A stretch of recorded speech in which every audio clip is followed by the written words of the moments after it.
Студенты Южно-Якутского технологического колледжа не прерывали обучение. Разница лишь в том, что 2 года учеба проводилась дома перед экраном смартфона или компьютера. Но сейчас очный режим восстановился, и ребята заняли свои места за партами. Мой режим изменился очень активно, потому что я стал раньше просыпаться, больше поднимать материалов, потому что мы начали ходить на лекции.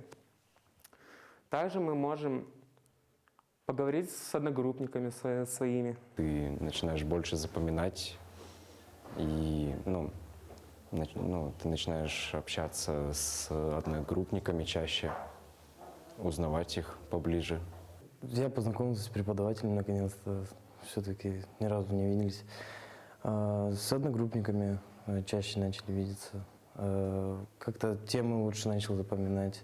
С 21 февраля колледж поэтапно перешел на очный формат обучения.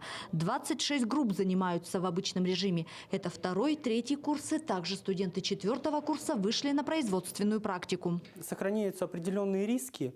И как раз вот для студентов большей частью первых курсов, для них сохранился вот формат использования дистанционных интернет-технологий и электронного обучения. Наконец открылись и общественные студенческие пространства, столовая, библиотека, актовые и спортивные залы.